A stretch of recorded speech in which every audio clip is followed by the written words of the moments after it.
Hello everyone, कैसे हैं आप लोग। मैं Saurabh Dubey magnet brains Hindi medium पर आपका स्वागत करता हूं। उम्मीद करता हूं बहुत ही बढ़िया होंगे और ज़बरदस्त तैयारी चल रही होगी। बोर्ड एग्जाम है आपका, 10th क्लास में है तो तैयारी तो बोलना ही नहीं पड़ता टीचर्स को, आप लोग खुद ही लगे पड़े होंगे, है ना। 8th में 9th में समझाना पड़ता है कि तैयारी कर लो, एग्जाम आएंगे, लेकिन जब स्टूडेंट्स 10th क्लास में पहुंच जाते हैं तो हमें थोड़ा सा काम कम करना पड़ता है। मतलब आपको बार बार बोलने की ज़रूरत ही नहीं है। ये जिम्मेदारी आपने खुद ही ले लिया कि 10th क्लास में है, नंबर अच्छे लाने हैं, तो पढ़ाई तो रेगुलर करनी ही पड़ेगी। तो जैसा कि आपको पता है, पिछली क्लास में मैंने आपको सिखाया था कि द्विघात समीकरण को पहचानना कैसे है। उसी के साथ साथ हमने उदाहरण संख्या 1 किया था, 2 किया था, मतलब आज हम 3 से 6 करेंगे। और प्रश्नावली 4.1 देखी थी, जिसमें हमने कुछ वर्ड प्रॉब्लम्स भी किए थे, याद है ना, ट्रेन वाला क्वेश्चन सबसे लास्ट। तो आज की क्लास में हम देख रहे हैं उसी के आगे गुणनखंडों द्वारा द्विघात समीकरण का हल।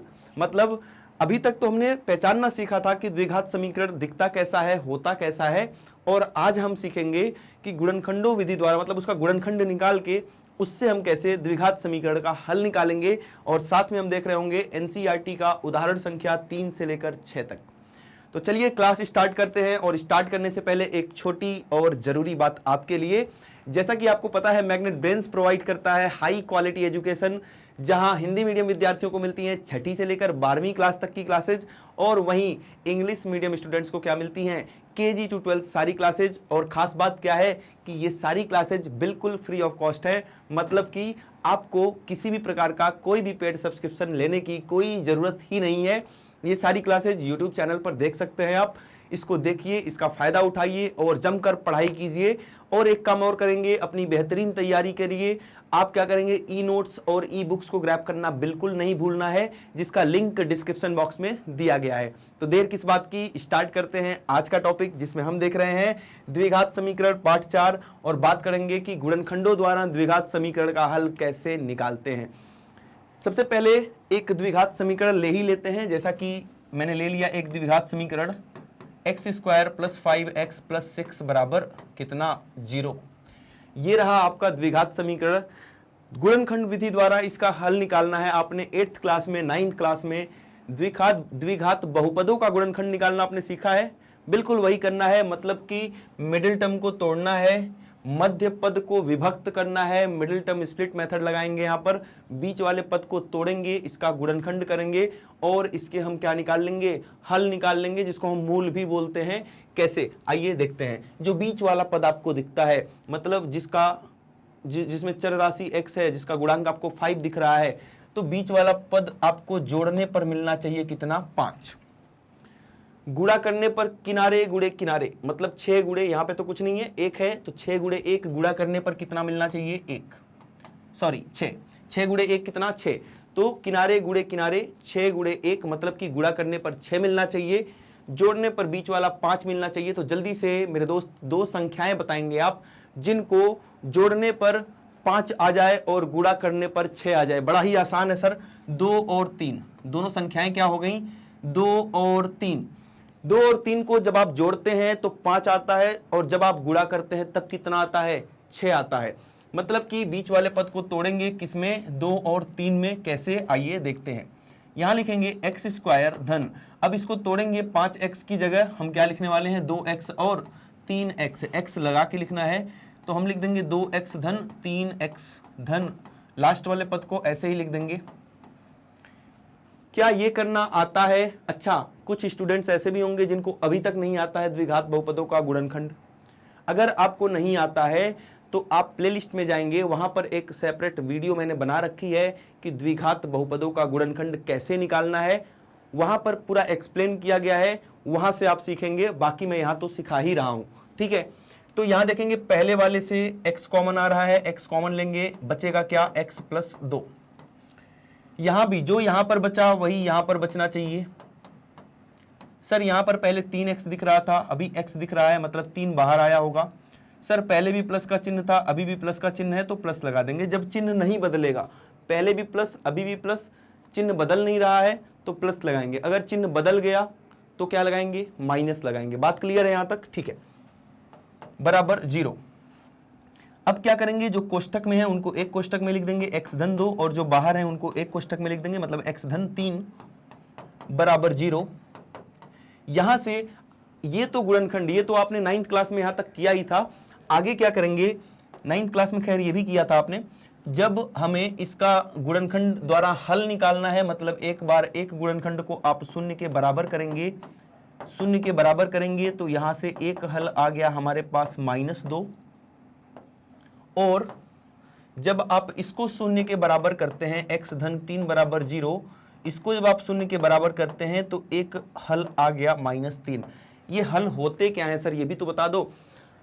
हल एक ऐसा संख्या है, एक ऐसा वास्तविक संख्या है जिसको इस समीकरण में रखने पर जो ये बायां पक्ष है वो दाएं पक्ष के बराबर हो जाएगा। कहने का मतलब यहां पर आपको शून्य दिख रहा है, जैसे ही x का मान -2 या -3 आप यहां पर रखेंगे, इसका मान भी कितना आने लगेगा, शून्य आने लगेगा।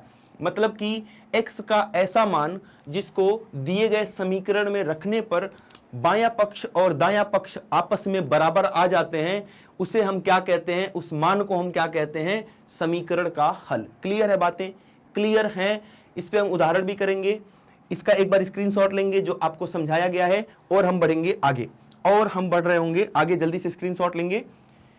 एक क्वेश्चन और देखेंगे, पहले एक क्वेश्चन और देखेंगे करड़ी वाला, जहां आप लोग दिक्कत में रहते हैं। ये तो आता ही आपको, मुझे पता है।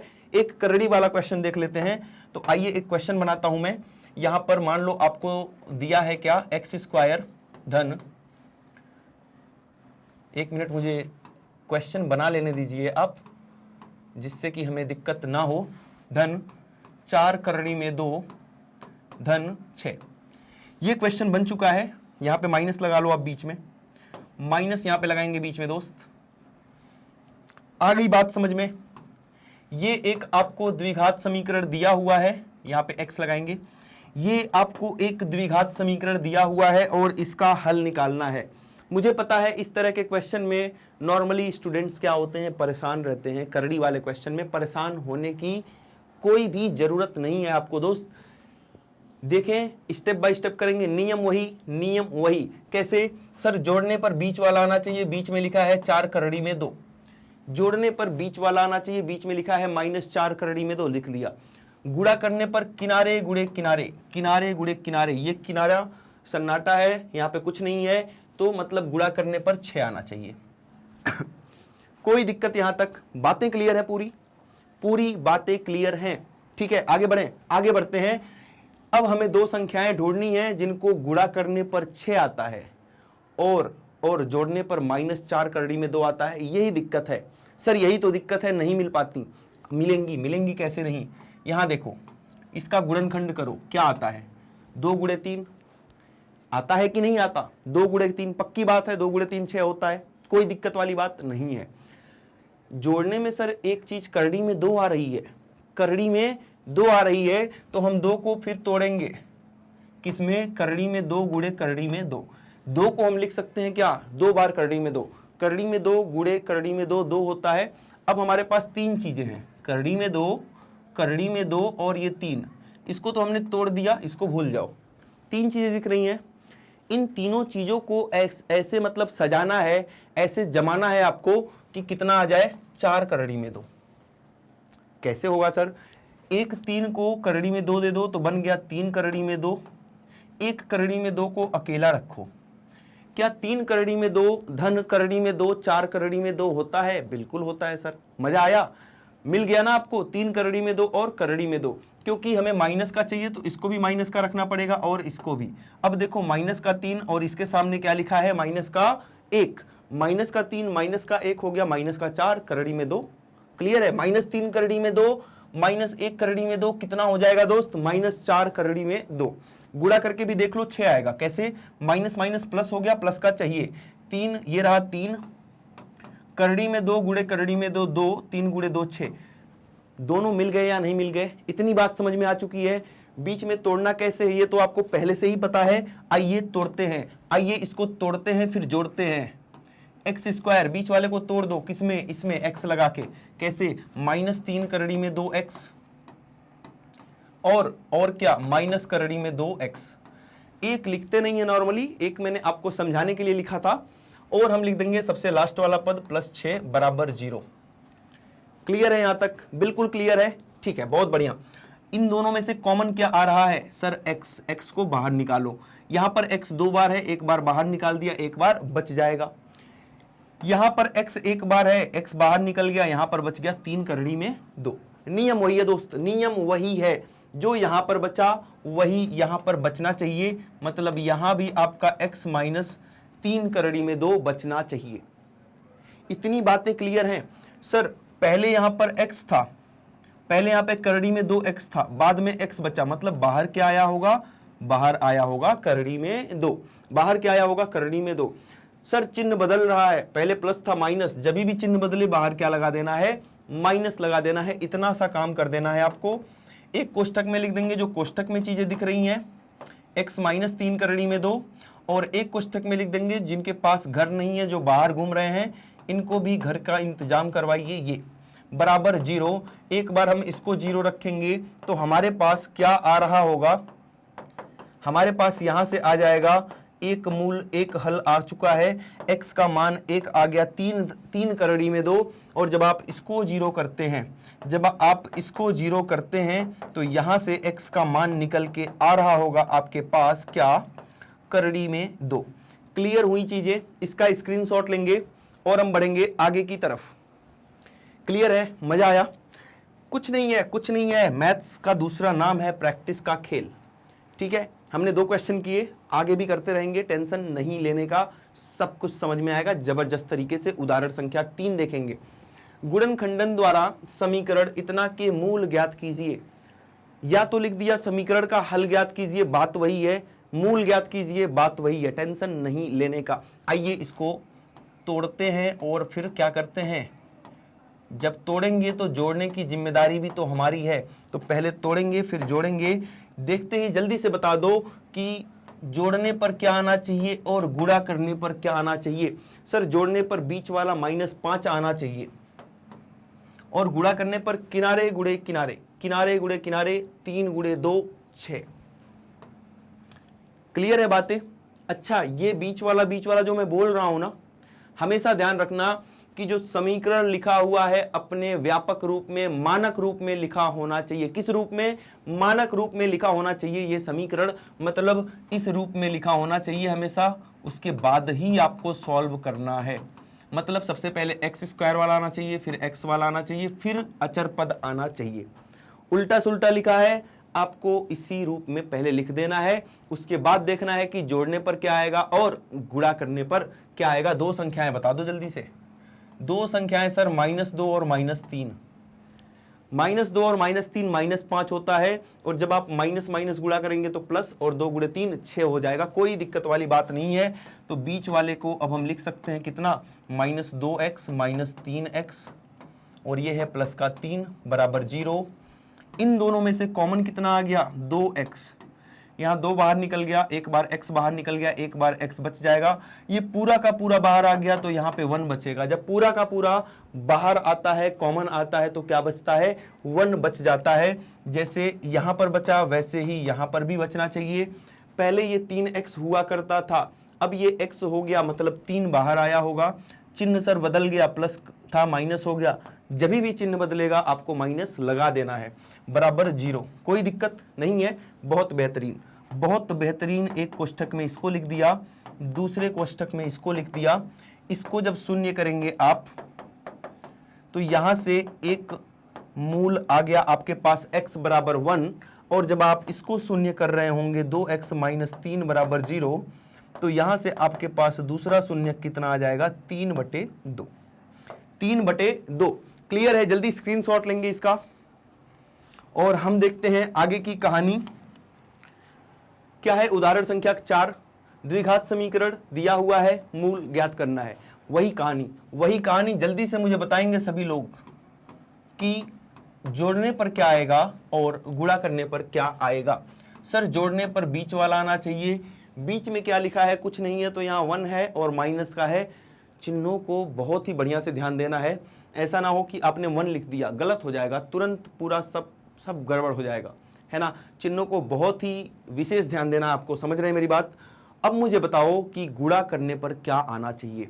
गुणा करने पर सर किनारे गुणे किनारे, किनारे गुणे किनारे -2 गुणे 6, -2 गुणे 6 कितना होता है?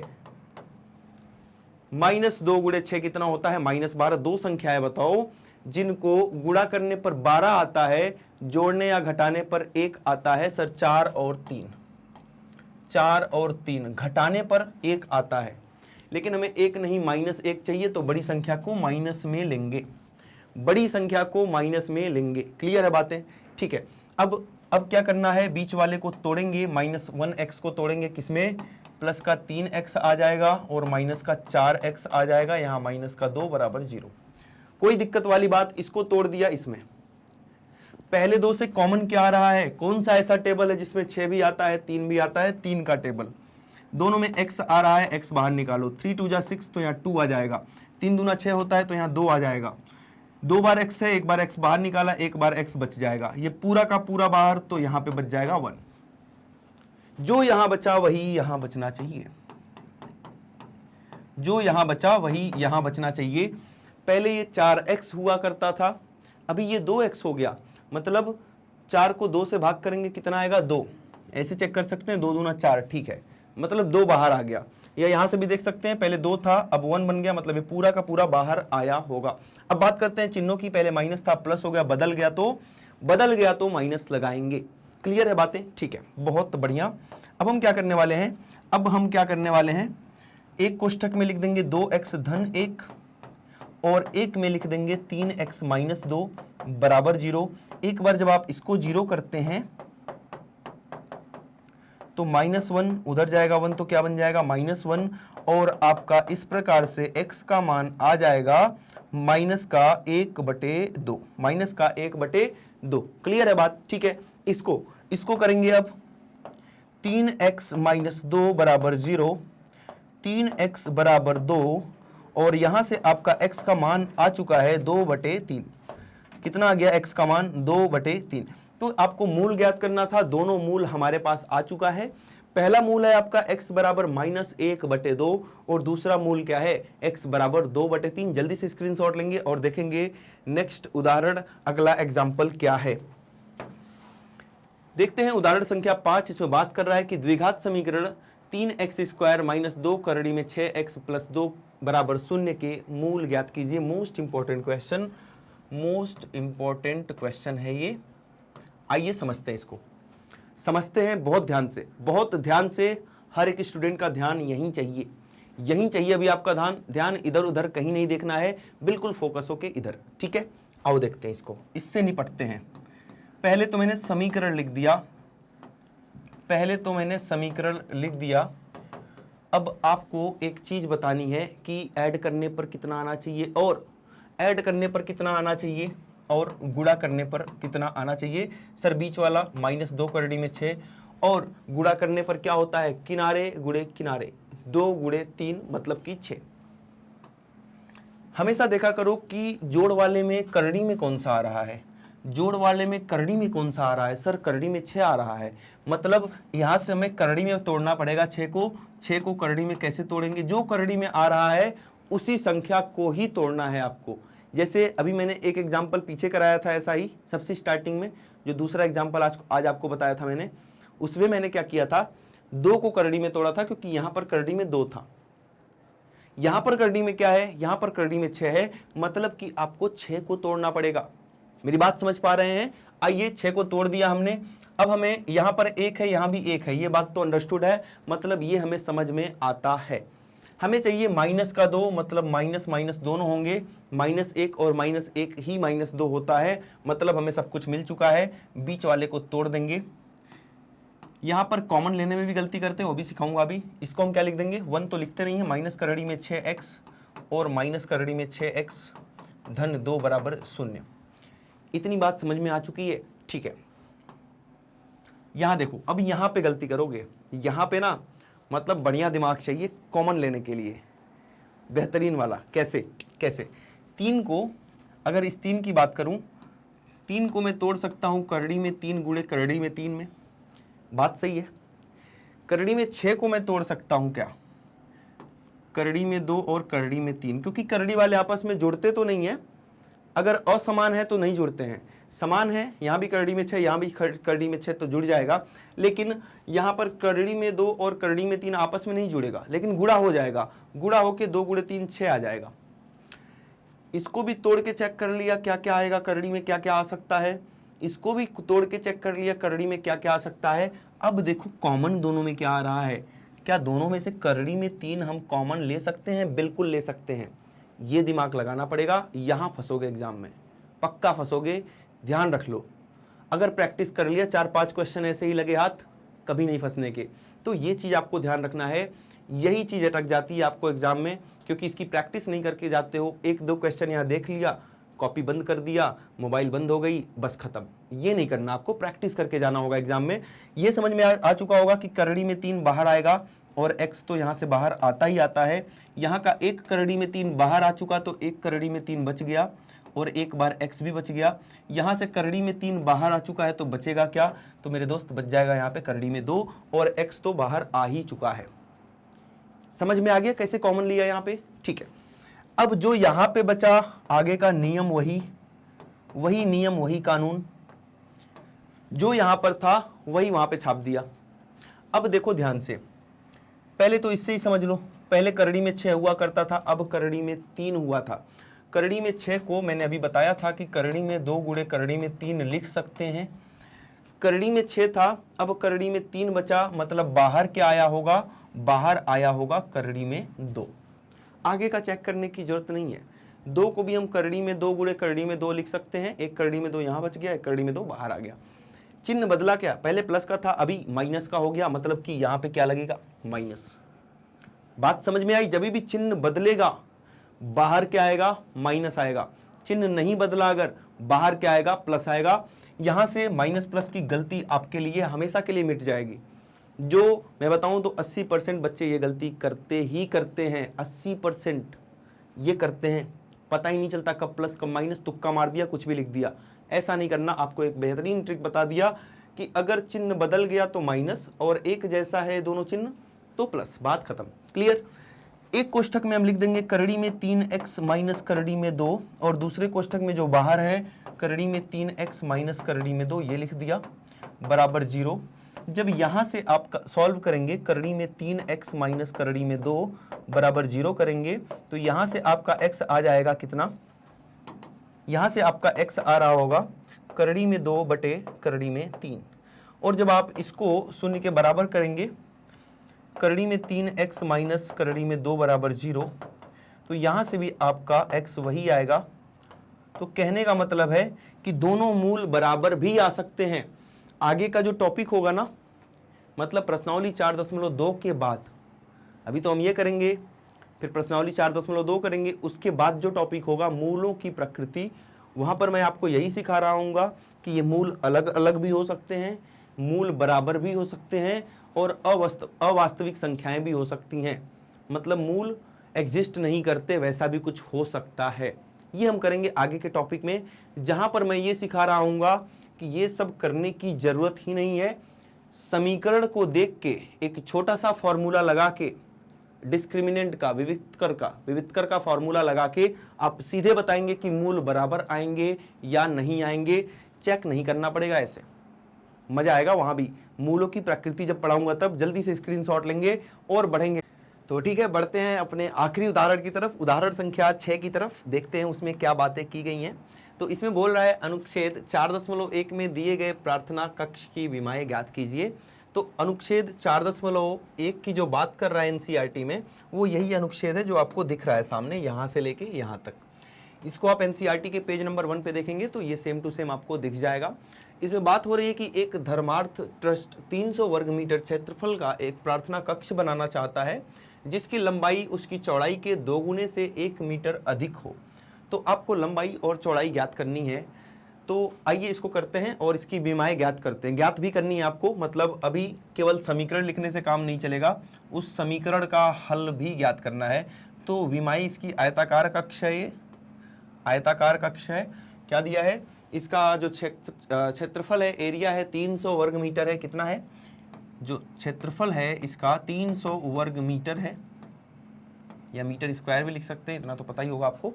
और आगे क्या बोल रहा है, जिसकी लंबाई उसकी चौड़ाई के दोगुने से, तो चौड़ाई मैंने मान लिया x है, चौड़ाई कितनी है, इसकी चौड़ाई जो है वो x है, तो लंबाई प्रश्न के अनुसार क्या हो जाएगी, इसमें बोल रहा है कि जो उसकी लंबाई है, जो लंबाई है उसकी चौड़ाई का कर दो दोगुना और 1 मीटर कर दो अधिक। चौड़ाई का कर दो दोगुना, कर दिया दोगुना, x का दोगुना 2x होता है, और 1 मीटर कर दो अधिक, 1 मीटर कर दिया अधिक। तो हमें लंबाई भी पता चल गई है, चौड़ाई भी पता चल गई है। यहां से हम क्षेत्रफल का फॉर्मूला लिखेंगे, क्या होता है, आयत का क्षेत्रफल क्या होता है, जल्दी से बताएंगे सभी दोस्त। आयत का क्षेत्रफल क्या होता है सर, ये होती है लंबाई गुणे चौड़ाई, बिल्कुल सही बात है, क्या होती है, लंबाई गुणे चौड़ाई। अब क्षेत्रफल आपको दिया हुआ है कितना है, 300 वर्ग मीटर, तो क्षेत्रफल की जगह आप 300 लिख देंगे। लंबाई कितनी है, 2x धन 1, तो यहां हम लिखेंगे 2x धन 1, और चौड़ाई कितनी है x, तो यहां लिख देंगे x। क्लियर है बातें। 300 को तो ऐसे ही रहने देंगे आप, इस x को अंदर गुणा कराएंगे तो बन जाएगा 2x स्क्वायर धन x। सबको एक तरफ करेंगे, सबको एक तरफ करेंगे, 2x स्क्वायर धन x माइनस 300, ये 300 जब उधर जाएगा तो क्या बन जाएगा, माइनस का 300। ये आपकी समीकरण बन चुकी है, ये तो समीकरण हो गई। अब हमें इसको क्या करना है, सॉल्व करना है। कैसे, आइए देखते हैं। इसको सॉल्व करना है, मतलब कि जोड़ने पर तो सर 1 होना चाहिए, जोड़ने का मतलब जोड़ने या घटाने पर, सम का मतलब जोड़ने या घटाने पर 1 आना चाहिए, और गुणा करने पर किनारे गुणे किनारे 300 गुणे 2 माइनस 300 गुणे 2 माइनस 600 आना चाहिए, माइनस 600 आना चाहिए। जब भी ऐसा क्वेश्चन मिले जिसमें गुणा करने पर एक भयंकर नंबर चाहिए आपको, माइनस का 600, कैसे करेंगे इसको ध्यान से सुनिए, मेरी बात सुनिए। हमें पता है 30 गुणे 20 600 हो जाएगा, 3 दूनी 6 और 2 0 हो जाएगा। लेकिन क्या 30 गुणे 20 से आपको जोड़ने या घटाने पे 1 मिल रहा है, नहीं सर, 10 तो मिल जाएगा, 1 नहीं मिलेगा, है ना।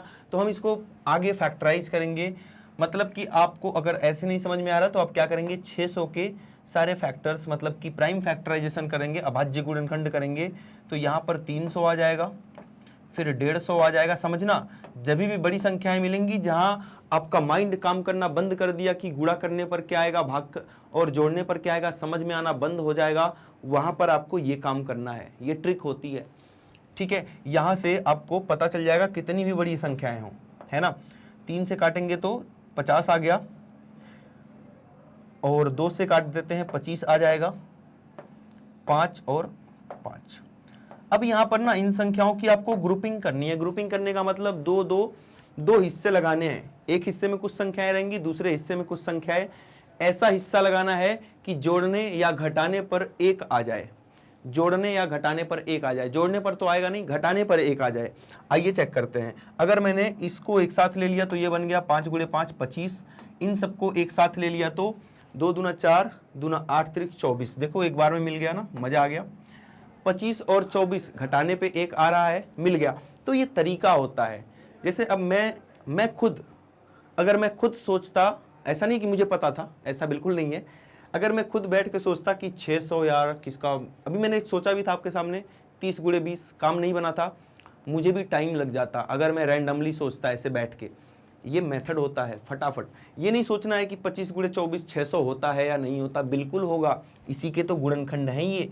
600 गुणा करने पर आएगा, उसकी टेंशन नहीं लेनी, आपको टेंशन लेनी है केवल और केवल 1 की।